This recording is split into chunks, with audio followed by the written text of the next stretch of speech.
Yes, people, welcome back to Football Central. Welcome back to the Emirates Era Podcast. Arsenal have just beaten Sporting Lisbon 1-0 in the Champions League quarter-final first leg. Just beaten Sporting Lisbon. I mean that. Last minute Kai Havertz. We're going to get into it. We're going to talk about the game.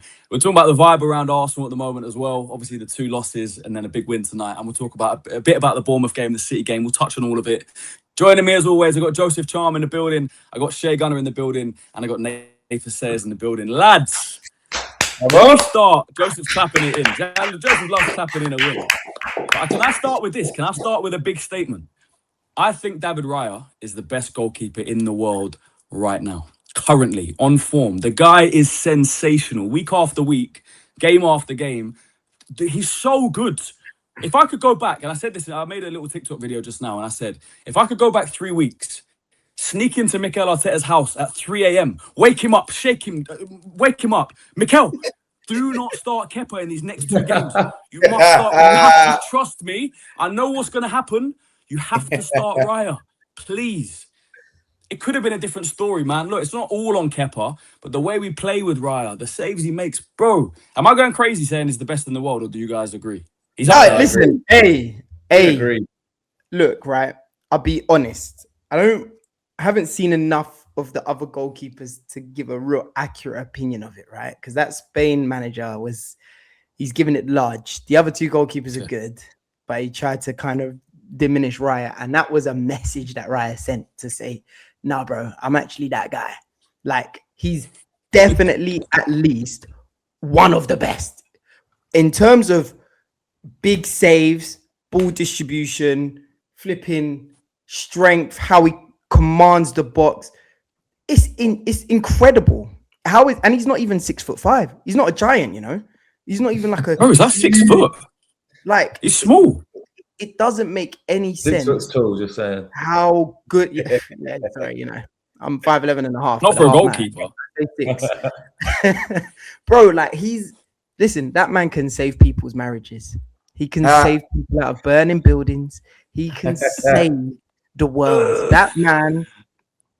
He's got glue on his gloves. It's ridiculous. You know, we should do something like a top 3, and we should talk about the top 3 for Arsenal this season, and we should say who we think the best players are for the club, and maybe. Why are you trying to call me out, man? Yeah, I want to change my 3. I want to change the order. Come and join us. Come and join us. Join us, man. To be fair, I think Declan Rice was unreal today as well. So you know, I've got to give him his flowers as well. He was. I said Raya. I think I said. Wait, Shay, you put Raya Raya 1. I think I put Raya first.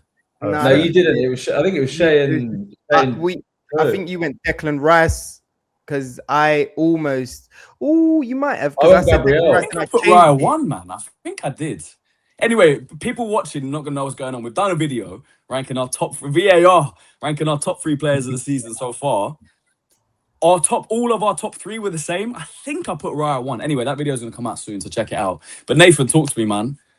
Serious goalkeeper, ridiculous. We're lucky to have him. Yeah, no, he is. He saved us today. I think that save, there was a real momentum shift in the game as well. I think that first 10 minutes was painful. I thought we were in trouble. I can't lie. I don't know how you lot felt watching that first 10 minutes. It was slow. It was painful. I think Odegaard was dropping so deep as well.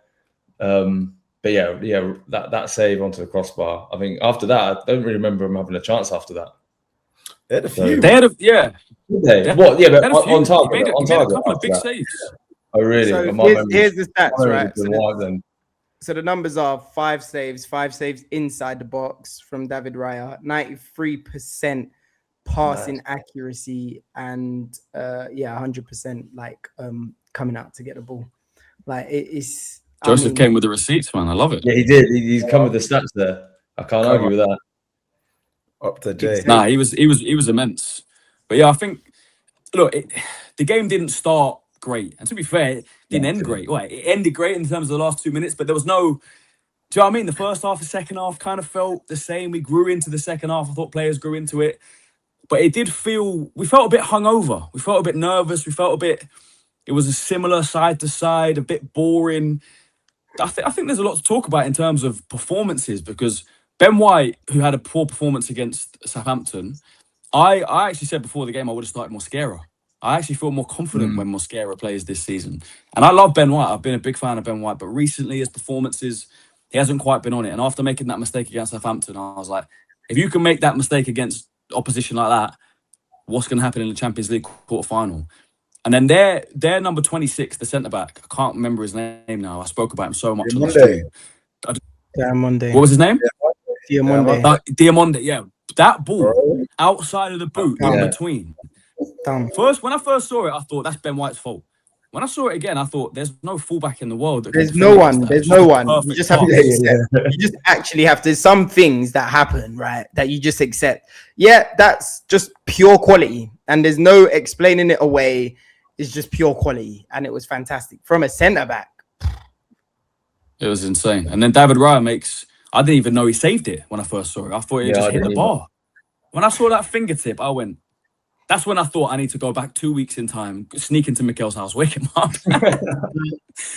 Bro, it's ridiculous. But yeah, go on, Shay. Talk to me about that first half because it felt boring. Odegaard couldn't really get in the game. Was the only one. Yeah, there was a point in the game where Odegaard and Rice played the ball to each other like 3 times in a row. And I was just like, Rice is telling you, Odegaard, to take the ball on the half turn and make something happen. He kept passing it back. Zubimendi kept declining the opportunity to pass the ball forward. I was just like, boys, what are we actually doing here? Because we're not going to affect the game by playing safe passes, especially in the middle third. Like, I think Southampton, Man City, I think they could smell that we weren't so confident and we weren't going to play those passes between the lines from the back. And we were kind of doing that in the first half. And when I saw Calafiori take the long throw into the box, I said, oh no, what are we doing? I don't like seeing that when we're not chasing a goal and it's your go-to. It's just, I really don't like that football. So that first half, I didn't feel great. I didn't enjoy it personally. What do you think that is though? Why is it negative? We're so much better than that. We've seen it this season. Like we're setting up. Do you know what it is? I think it's a control thing. I think like in a game if you think about the games that we just played, maybe bar the Southampton one, right? They're high stake games, and you want to be in a position of control where you don't give away anything stupid, right? Ironically, of course, hindsight's a wonderful thing. But we're approaching these games with that caution. And I think in approaching the game with that caution, like the players, this is where it's a combination between how Arteta's setting up against mid blocks and low blocks. And I think Sporting did their homework brilliantly. I think give credit to Sporting because how they set up that through that break the line pass, there weren't. I'm not going to say there weren't many opportunities for them to do that, but what it required was more bravery from our centre backs or more bravery from our players, and that's what we need now. And I think that's where the disconnect is for me a little bit. Like, okay, we're going into games with the mindset of control, but when control isn't providing a solution for you, we need bravery. We need the risk takers. We need the individual quality to shine now. That's where players look at Arteta and go, you know what? I know you said this, but I'm going to take a risk here. It's the moment where Declan Rice looks at Saka and says, what, shall I bang it? Like, what, shall I just hit it? Like, and scores a worldy free kick against Real Madrid. And we need that from our players because teams are going to do their homework. Southampton, same thing. They've done their homework. They're like, all right, cool. Let's just block the middle of the park. And like, we know what they're going to do, which is why Odegaard was finding himself right in front of the goalkeeper to try and pick up the ball because I thought, okay, mate, brilliant. He's going to try and do something now. But then now he's there. Who's he got to kind of find that pass to break the line again? And it's like, we're just lacking bravery we need more bravery from the players. Like, if I say it as it is, we just need more bravery to just take risks. And I think that's going to be the difference for us. Because if teams keep setting up like that against us, we're just going to keep doing that same thing. And as Shay said, we're just going to be doing up long throws and waiting and hoping for those moments. I don't think we're that team though. I really don't think we're that team in the minute. I don't know whether Yeah, it's that thing of that mentality towards the final games of the season, isn't it? I think it's tough. It's going to be tough watch from now to the end of the season. Like what we've just witnessed is going to be what we witnessed for the rest of the season. Unfortunately, you think that was the first leg of a Champions League quarterfinal. I know it's away from home, but now we've got how many games we've got left in the Prem? 6. Each one of those has got to be a win. 7? Is it 7? Yeah, well, we play 31. I don't know whether Mikel has instilled it in the players to not. I don't think the players want to take the risk. I don't think Mikel wants them to take the risk. You look at the way we set up today. I think we set up for the draw.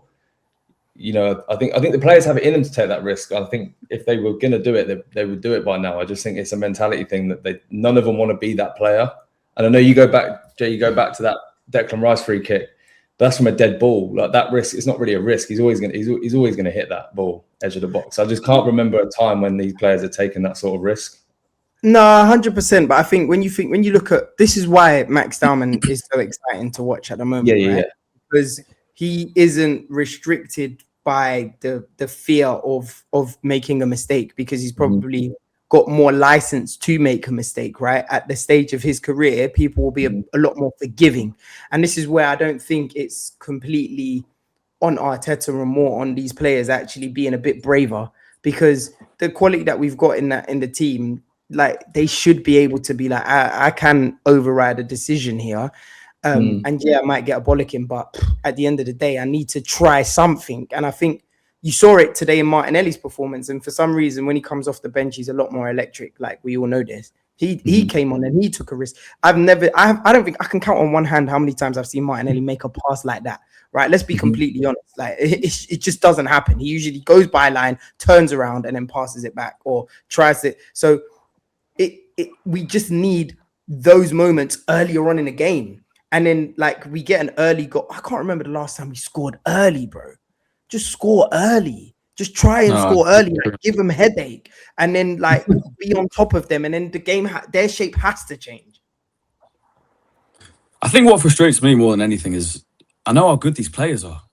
I know how much quality they got. I know that we can attack teams. We can go at teams. I've seen us do it this season. Like I feel like the narrative that people created about Arsenal, about being boring, about playing sideways and negative and backwards, and I feel like that wasn't even true at the start of the season, and it slowly became more and more true. It's almost like the players started to believe it, and it became their identity.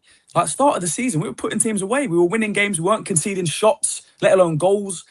It was exciting. Like there were so many games. Villa 4-1, Leeds 5-0, Leeds 4-0, Sunderland 3-0, Bayern Munich 3-1, Atletico Madrid 4-0. We won every single game in the Champions League group stage. It wasn't boring. I was enjoying watching Arsenal. Even when we went 1-0 down at St James's Park and came back to win 2-1, like that was a performance full of like mentality and heart and fight and desire and quality. Odegaard coming off the bench, like I don't know. I just feel like there's something missing within this Arsenal team now. And maybe it is the noise that's kind of made me see things differently, because the noise wasn't that loud at the start of the season. The expectations weren't as high.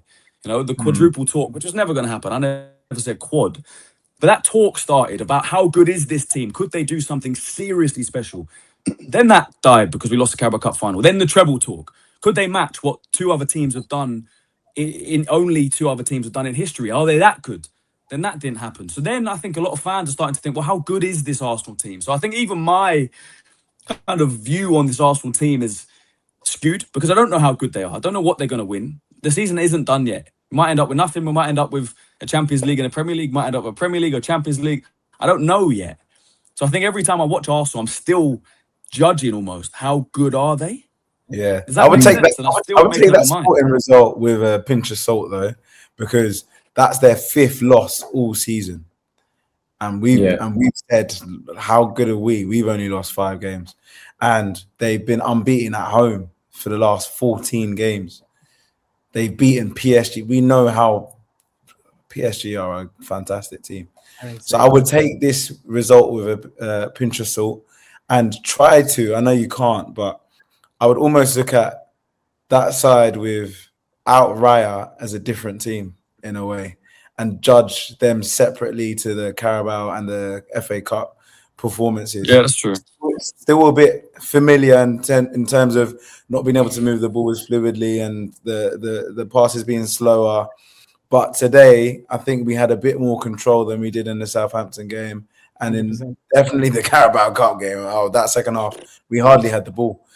So I'm also feeling like that. I'm like, right, are we actually a good side? It's like what I'm watching is not correlating to what I saw in October. I think it's funny you say pinch of salt though, Shay, because we won the game. Yeah, exactly. We won the game. I think the game plan was executed well. I think we played how we wanted to play. I think we did exactly what we needed to do. I think the team and Mikel would have been happy with the draw. They would have come away thinking we'll dominate them at the Emirates. I think we're even better that we got the win. But I know we say like, are we a good team? They know they're a good team because they got the job done and they did exactly what they needed to do. Every player on that pitch did what they needed to do. And so I think from a fan's perspective and the outside noise, everyone's going to be like, oh, they scraped a win and all of this. But the team together will know that what they did is exactly what they needed to do. Yeah. If you zoom out, it's a professional performance, right? Had we not had the kind of sequence of games that we had recently, right, of those types of performances, I don't think we'd be talking or people would be talking about this game like this. Because on paper, if we was just flying through performances, people would be like, this is what winners do, right? They go away in the Champions League. Bear in mind, against the team that we have lost to in the past, that have knocked us out of European competitions, right? In recent history, right? So it's not like they're a tough side to go away to, right? We just have to give them that kind of respect. At the end of the day, it's the Champions League. In the context of the competition, do we have the easiest route on paper? 1000%. But that doesn't mean that we have to underestimate our opponents. And Sporting, credit to them, they set up so well against us. I think the frustration comes from, and I think you mentioned this, Chris, he's like, we know how good our players are. We know how good we actually are. We've seen it. We've witnessed it. We know what we can do. And then when that performance doesn't meet our expectation, that's the kind of land of disappointment, because you're almost like, even though we've come away from the win, you're almost like, well, why haven't we blown them away? Like, Madueke should be cooking there, fullback. You know, you're looking at Declan Rice should be dominating that midfield. Like, Odegaard needs to be getting an assist in a game like this. It's Sporting Lisbon, is what everybody's kind of telling themselves. So I think it's just expectation versus reality. And I think I struggle with that. I grapple with it a lot, because at the beginning of this, I was criticizing the performance as a whole. But when I sit back and think and reflect properly and not be so emotional, actually, we went away, got a 1-0 win. If it was the back in the day when away goals counted, chef's kiss, do you know what I mean? We'd be coming back feeling like we're 2-0 up. So, yeah, man, I think, context is important, man. I agree. I think, that hindsight, that perspective is important. I think because of the standards they've set, we've got used to this Arsenal team winning. We've got used to the talks about, can this team be special? What can this team do? I think, I'm just so emotional every game, man. Genuinely, like this Arsenal team have the It's that part of the season, bro. That's why it is. It's running. I said this in a video the other day. This Arsenal team have the power to break my heart, like really break my heart, really make all of us here, us four, and millions of Arsenal fans around the world feel some real pain over the next couple of months. Genuinely, imagine we end up with nothing. I don't even want to put that out there, but imagine, like. I think I said this on one of our first pods. I don't think I could do it again. But I seriously don't think I could do it again. You're gonna have to bury me. Yeah, you ain't got a choice. You're gonna have to bury Joe. You're gonna have to bury me. Put me on the t-shirt. Because I can't even put my mind that you don't understand, bro. It's like looking down a dark tunnel and all your enemies are there and there's just one little light. And if I get to that light, I'm safe. Can you imagine? Imagine seeing the league table when it says 0 points next to Arsenal, like knowing that there's 38 games to go and we finish second again. Imagine 4 years in a row. Guys, it's not possible. Look, we're winning the league, man. It's not possible. I've said it from early. Sorry. I was gonna say, it's mad how much it impacts us. We lost to Southampton on the weekend. I think I posted a video of me like smiling or laughing a bit on Monday, and someone messaged me like, "How can you be happy?" Man said, "How are you smiling?" Are you smiling at a time like this? I was in Ghana. A random Ghanaian person said, "How can you be wearing a shirt like this now after yesterday's performance? Should I stop supporting my team? Like it's international. Like the weight on Arsenal fans. No team. I don't care what anybody says. No team has played under this amount of pressure.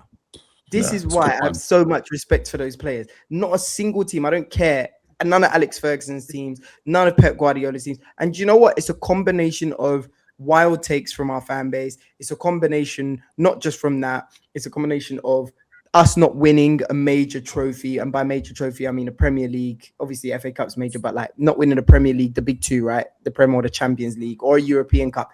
In that 22-year span, that's the cost, unfortunately, because now it's like everybody expects us to because of who we are and where we are. Like, and so it's that pressure we're playing under as fans. It's horrible. It's actually horrible. Where it's a roller coaster, you know. No, it is, man. I think that's a good point. I'm trying to think of other teams that have ever had this kind of pressure. There's been no team in like the social media era that has been under this pressure. Like you say, our fans online obviously very loud. We bring it on ourselves sometimes. I'm not going to disagree.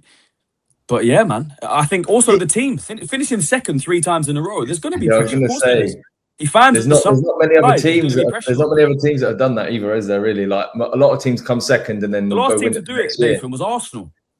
Yeah, no, they did it. I think it was it 99, 2000, no, 2000, 2001, 2002, and then we won it in 03, 04.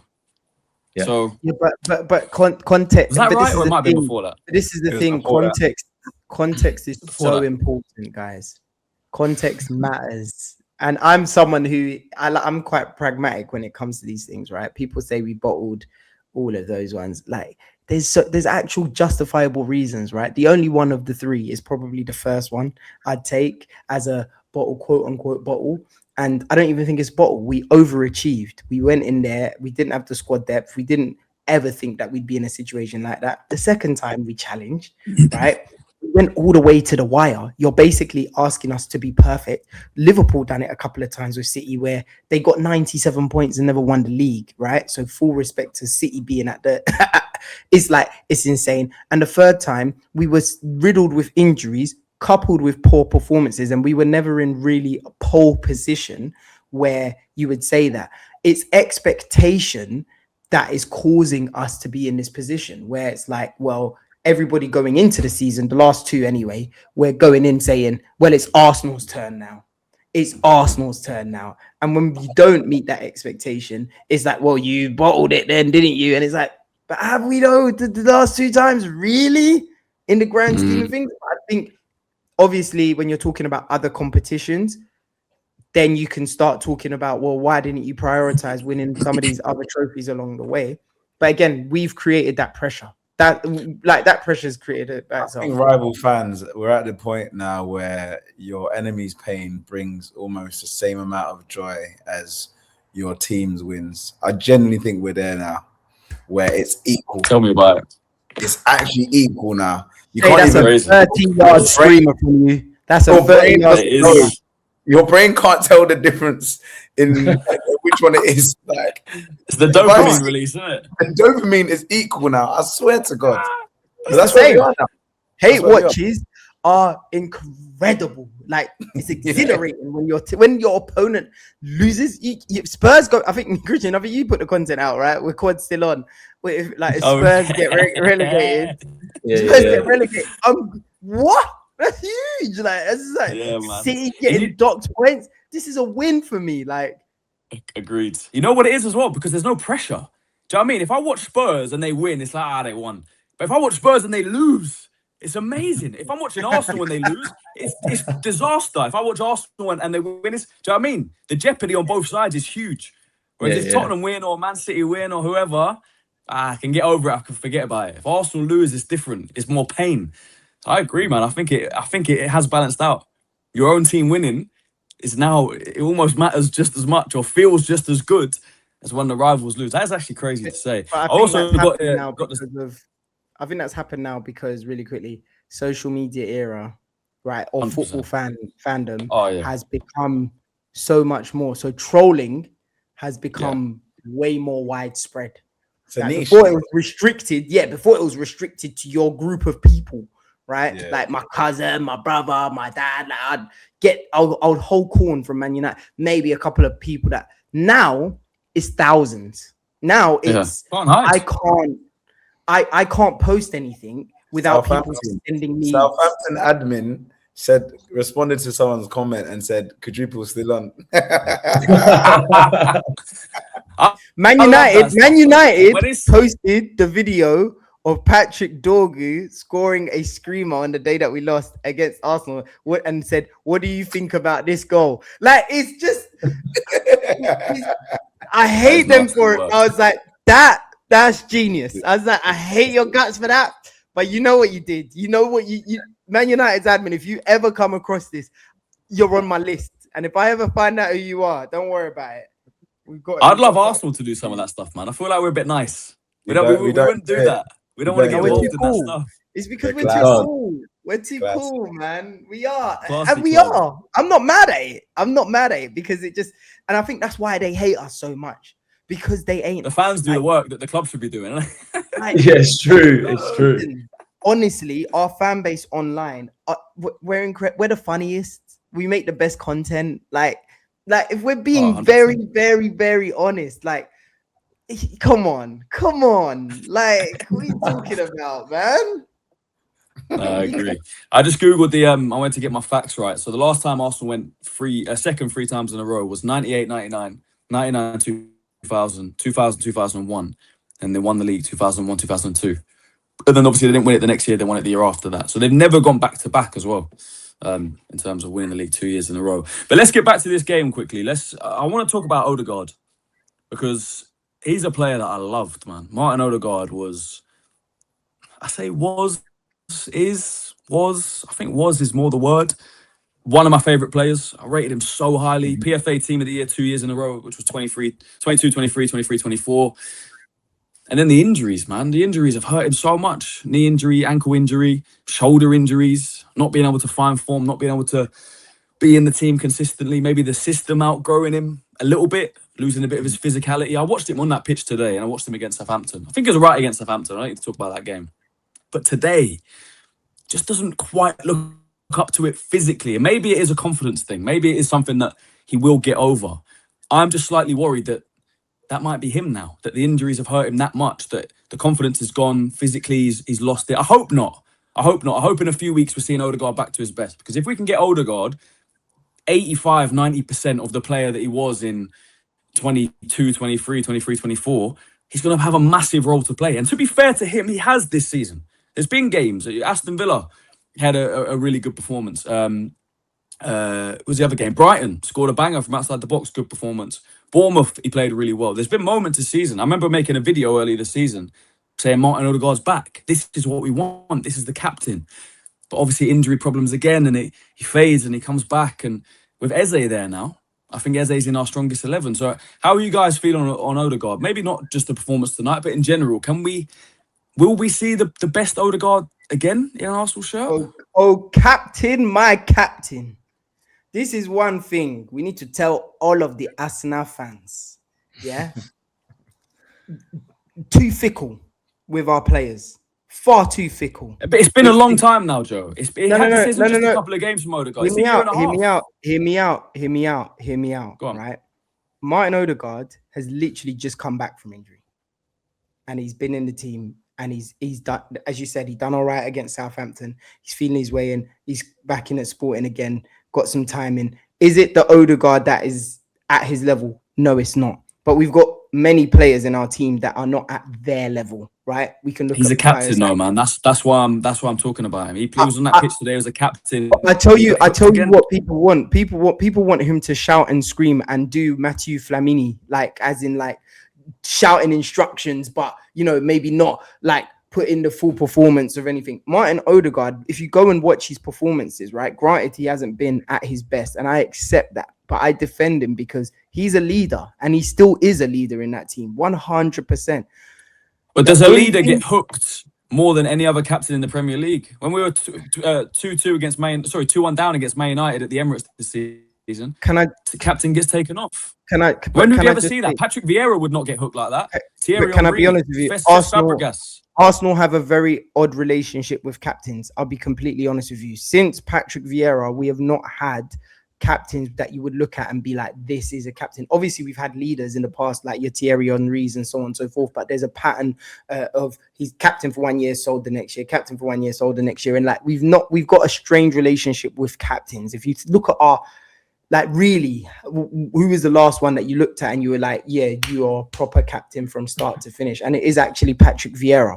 So we've had a consortium of leaders, if you will, for a very long period of time. And at the moment, I'm not mad at that because we've got other leaders on the pitch. It only becomes a problem for me when Odegaard is literally the only one. We've got Gabriel on the pitch. We've got Declan Rice on the pitch. We've got Bukayo Saka on the pitch. You look around and there's a whole bunch of leaders. What I will say is Odegaard's performances have not been at the level that they need to be. But as you say, he's had a bunch of injuries and he's getting back into that rhythm and flow of actually being available. Let's get him available for a little while. Everyone's got recency bias. Eze, fantastic, started getting into his run of form recently. But, mate, he wasn't at the level that he needs to be at for a very long period of time.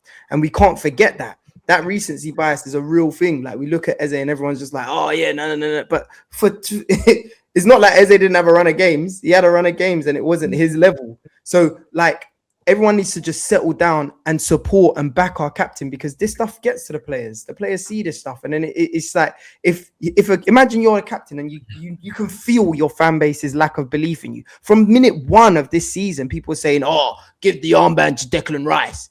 We've had like our legends coming out and saying, give, like, come on. That's not what you need to. That's not what you need to do. What these players need to realize as well is what we've been saying. It's 22 years of frustration, man, and that is a long time before Odegaard ever put on an Arsenal shirt. A long time before Eze ever put on an Arsenal shirt. But the unique experience of being an Arsenal player right now is that you are playing under those conditions, man. You're getting criticism from everywhere. Your own fan base. The media, I'm sure Arteta's having stern words with a lot of the players as well. So it's like elite football with just that added extra. I don't think playing up for Arsenal, I think Arteta really needs to tell these players, and I'm sure he does, when you sign for Arsenal, this is what you are going to be under.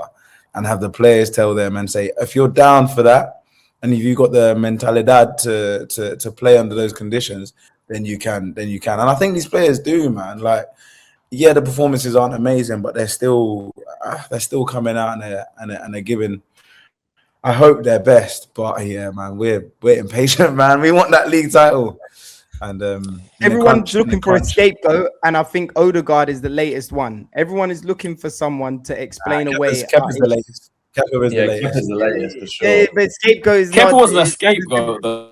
Scapegoat is kind of different definition. Do you know what I mean? Kepa's holding court for different reasons. You're saying that Kepa's was deserved? Is that basically what you're saying? I'm not saying that it's deserved, but you know what I mean? Let's call it avoidable. You know what I mean? Kepa's stuff is a little bit more avoidable, but Odegaard is definitely the focal point. Because last season it was Kai Havertz, was it not? Like, or was it the year before when Kai Havertz came and he was quite obviously the scapegoat if something doesn't go right. Yeah, it was the year before. Havertz, he was out last year. Yeah. So, yeah. Look, Saka's getting it too as well. Yeah, Saka's been it. Yes. Saka's got a lot of criticism. And I don't get it.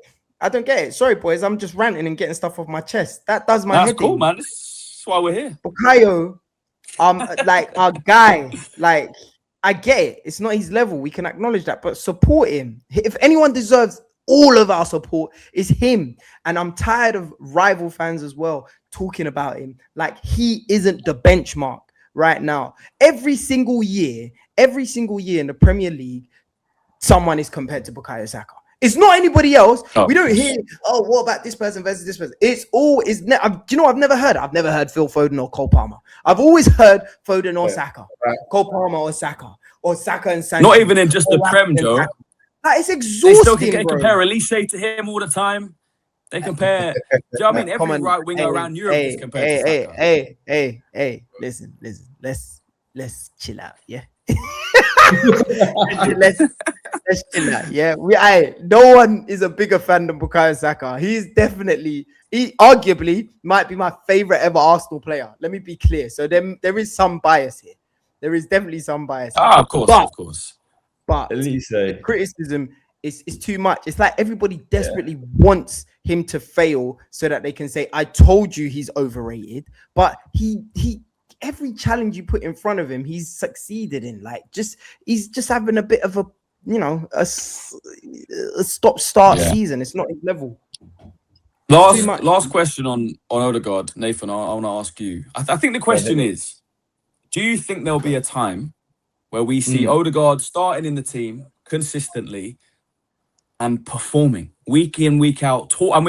Arsenal fans talking about him in the same way we spoke about him a couple of years ago. PFA Team of the Year, comparing him with the top midfielders, top attacking midfielders in the world. There was a time people would say Bruno Fernandes and Martin Odegaard, and it was a genuine conversation. Now, I'd find it hard to put an argument for Odegaard against Bruno Fernandes or any of these attacking midfielders.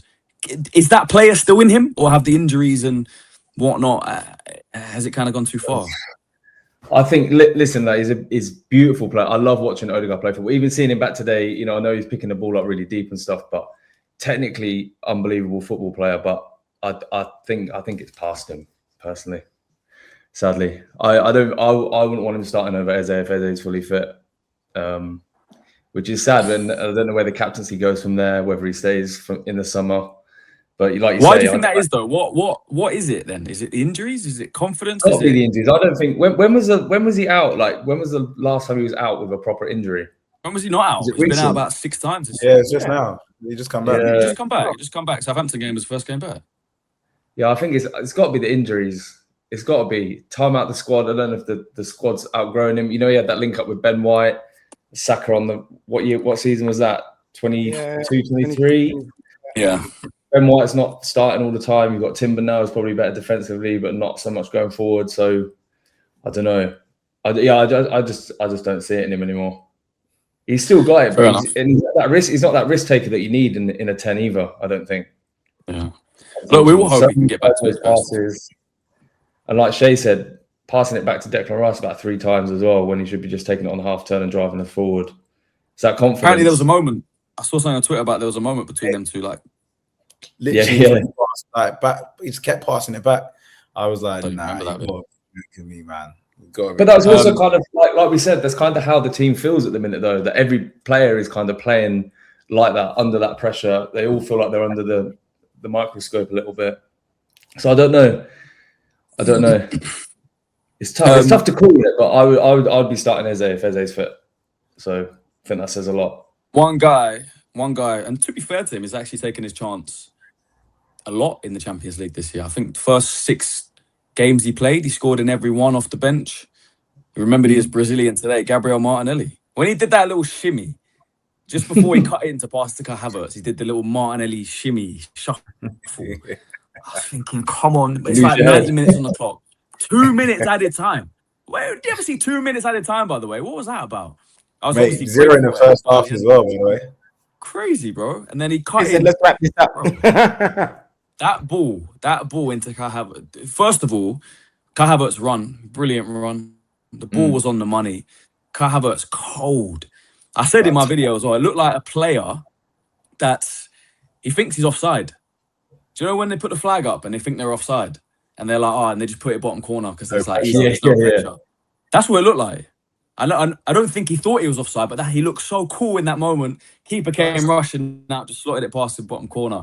But talk to me about that moment, because the ripple effect of that, all the negativity over the past few weeks, we didn't play well in the game. The noise probably would have been loud even if we drew. But to win that in the way we did in the last minute, I just feel like every Arsenal fan just took a breath, just went like...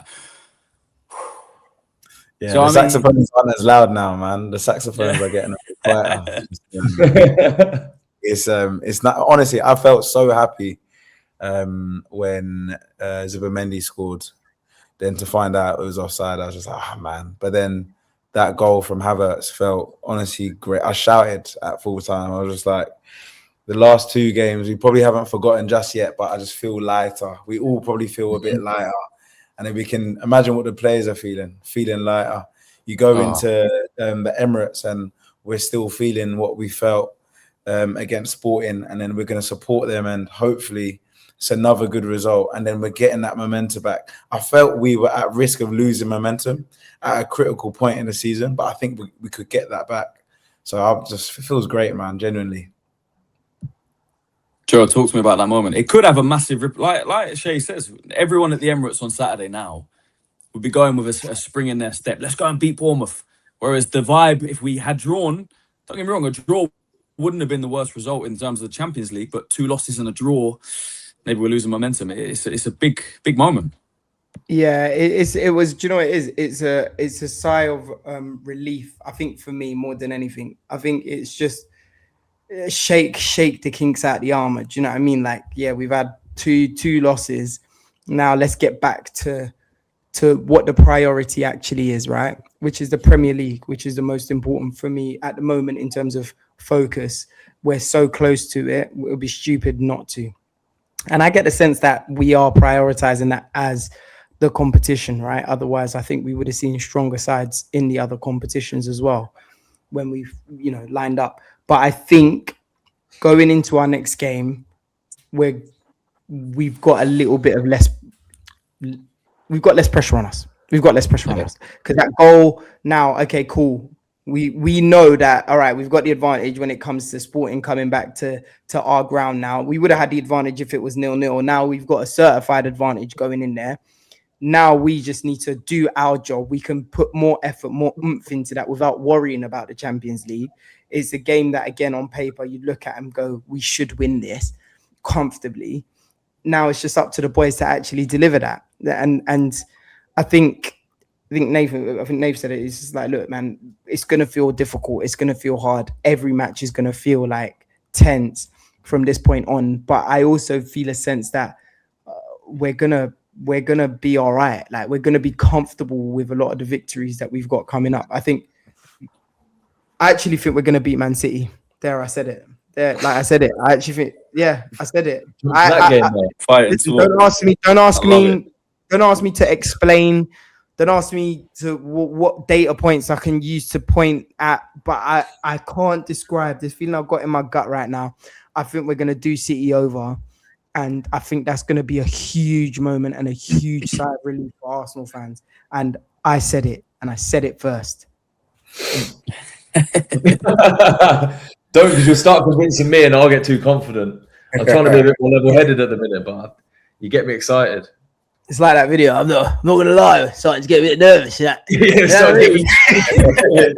Like, you know what I love that video. I think we've got reason to be confident though, man. I'm just looking at our fixtures coming up. We've got Bournemouth. Bournemouth's at 12:30 on Saturday. Mm-hmm. City don't play till 4:30 on a Sunday. 12 points. We could go 12 points clear for like 24 plus 4, 28 hours. Mate. 12 points clear with 6 games to go. Mate. Bro. This is where we've hit the plateau, isn't it?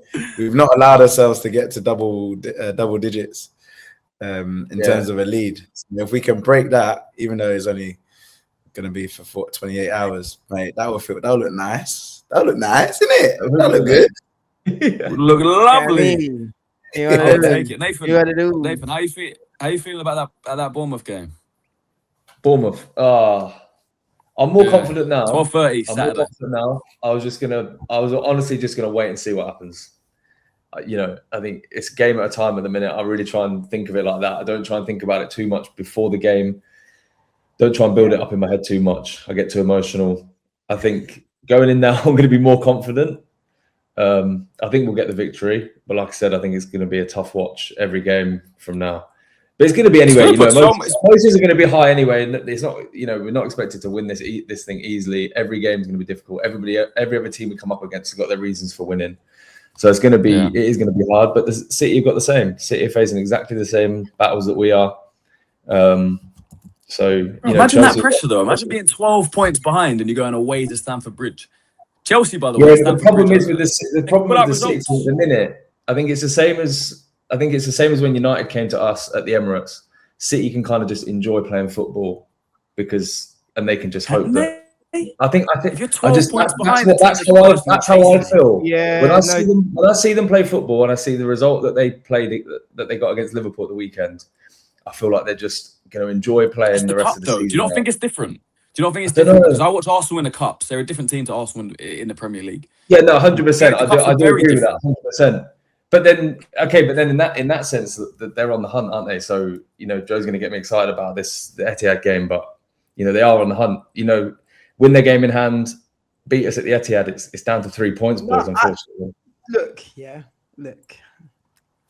Why not? He's going to get I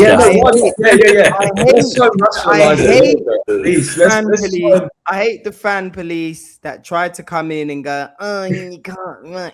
You just think that's the problem with you. Like, your team. Like, what competition? If I'm playing card game, I'm not ever going in a card game thinking, oh, let me be humble and I might lose this. Like, no, I believe that I'm going to win. Everything that I do, my mindset is I believe I'm going to win until proven otherwise. And granted, I get the history. Yeah. But right now, we have to have that blind faith. We absolutely have to have the faith that St. James's Park, how they support their team, no matter what is going on around them, right? How they're loud, how they non-stop. With us, we can't go into even our own stadiums, be super nervous and just wait until something happens before we get loud, which is the case sometimes at the Emirates. I think it happens every time at the Emirates, to be fair. In my experience of the game, it gets to like 70, 75 minutes, even 60 sometimes. But what game is it? Is it the Everton game, Shay, when it was like... Mate, the nerves were bad. It literally just goes dead quiet. Misplaced quiet. And I tell you what happens. We start looking at the away fans and we go, oh, right, they're lively, aren't they? Like I've always stood next to somebody who's gone, oh, you know what? They're like jumpy. Look at how they're moving. And it's like, we're impressed by, I'm like, why? I'm not saying we need to go back to hooliganism. That's not what I want. I don't want hooliganism. What I need, like, as corny as it sounds, is we actually need our fans to just blindly back the boys no matter what. And if it doesn't work out, crash out. You can crash out. Do it. Crash out because it's valid. You did your job. We did everything we could, but I don't want us to be in a situation where Arteta ever feels like he has to come out and say, we need the fans. Recently, it hasn't been that. It's been a case where, like, it's just been like, we've let the fans down. They did their job, which I'm pleased about. And I do feel like we are a lot better than we have been in the past. But now, these last 7 games, we can't stop making noise because they need us.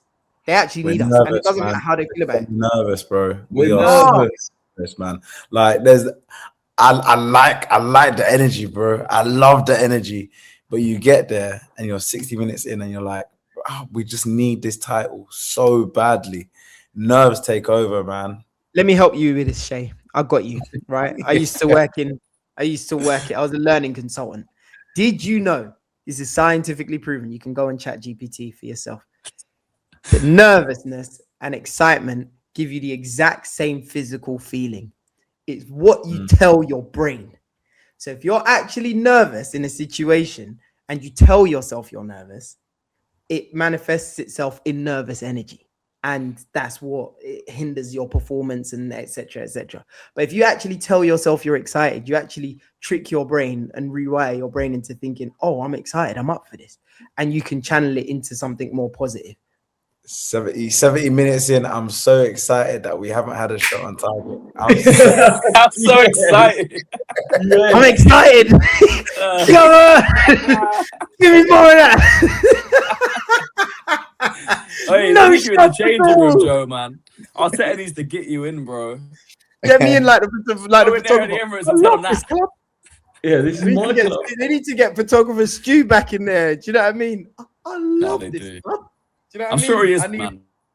I would love to see the behind the scenes antics of what's been going on. Obviously, we saw it in the what season was that? The Prime, was that 2021? 2021. Yeah, it was when we finished fifth. Yeah. We finished 5th. I'd love to see what's going on now. You know, Arteta's up to a madness. We saw what he was doing in training the other day with the ball and the pens. Mate, it worked, bro. Hey. You want to play Champions League? That's in his face. He's in his face. I knew he was cooked after that moment. I was like, sorry, bro. Tavares. Oh, lads. We got to believe. If we don't believe, then what? I'm with you. I'm going to do it. Saturday comes around. I'm blind faith in it. All right. I'm with you. Let me give it a go. Though, is it? We're 9 points clear. It's more than blind faith at this point. If we were like 9 points behind or 12 points behind, I'd understand. But they have given us a reason to believe. It's good, yeah. For sure. It's because we haven't got the proof. They have. We've got the proof that we can see it out. That's where the blind faith comes in. We haven't shown that we can take the lead, maintain the lead, and take it home, cross the line. Yeah. I believe we will, though. Genuinely, in my heart of hearts, it's a really stressful experience. It's a stressful journey, but I do believe. Yeah, man. It's not, bro. It's exciting. Just tell yourself you're excited. Yeah. That's what I'm doing now. I'm so excited. I'm so excited. No shots on targets for the last 90 minutes. Love it. I'm excited. All that means last question is that 91st minute, Kai Havertz. Come on. Is gonna. Yeah, I mean, he's Brazilian. Last question: could we win both? Could we win the Prem and the Champs, or are we just looking at the Prem? I've said we're just winning the Prem. It's Prem for me now. I spoke about enthusiasm, but let's just worry about what's calm down on that one. I'm just seeing if anyone thinks we can do both. No, I just. It's not that I don't think we can. I just want us to win one of them. I don't care which one. If we beat Sporting in the second leg, which I think everyone will back us to, we've got Barca over 2 legs in the semi. Christian, we can't live like this. We'll be 3 games away from the Champions League. If we beat Manchester City, we would have won the Carabao Cup. If we beat Southampton, we'd be in the semi-finals of the FA Cup. We we're cannot. Out of those, Joe. You're talking about we past. literally could happen. I'm talking about what's happening. What could happen. Blind faith. Yeah, you're right. Why not? Because we know Raya's playing those games. There's no Kepa. Raya. Wake up Arteta up at midnight in his bed and tell him to play Raya because he's gonna play Raya. That guy could carry us to. I'm getting too far ahead of myself. Anyway, let's wrap it there, man. I'll take the Premier League. I'll be more than happy with the Premier League. I would take the PL. I think we'd all take the PL at this point. It's been too long. Lads, thank you for being here as always. Big up to Joseph Charm. Go follow him on Insta, TikTok, YouTube. Make sure you're following Shay Gunner. Doing the YouTube thing as well now. TikTok, Shay Gunner, and Insta as always. And Nathan, Arsenal fan reaction. Nathan Sayers on Insta, TikTok. You doing a YouTube thing now as well? You plan to do some YouTube long form content? Yeah, I'm on YouTube.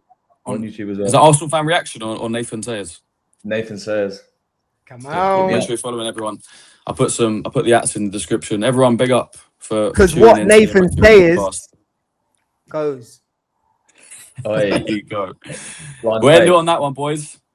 Big love. Love.